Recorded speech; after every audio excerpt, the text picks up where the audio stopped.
Didn't God just say, just shout at the city and then I will break down the walls? No.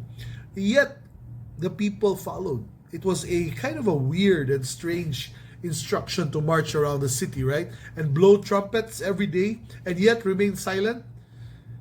But what did Joshua do? They did not question. They did not question the command. They just followed.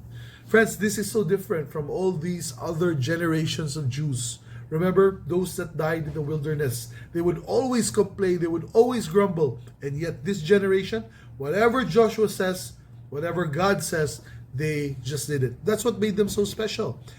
That's what made them successful, because they followed God according to God's command.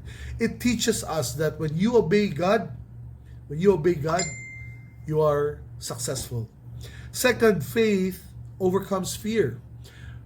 Jericho, friends, is a very formidable city. It may not be a large city. It's not as large as other cities, and yet it had very strong walls. In fact, a lot of Bible scholars and archaeologists have actually located Jericho, and they found out it is not just one wall, it is two walls. And there are a lot of people who think that if you're from Jericho, you cannot be attacked or you cannot be defeated because you feel safe when you are there, because the walls are there to protect you from whoever wants to destroy you. And yet, look at this. The Israelites never gave up. They were never intimidated. Even though the people in Jericho probably just sat there and watched and laughed and mocked at the Jews, knowing that they were safe in their own walls.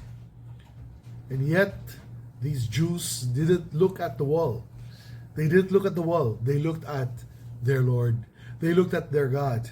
They chose faith over fear, trusting God's promise to deliver the city into their hands. Friends, it reminds us that we need to have faith in God.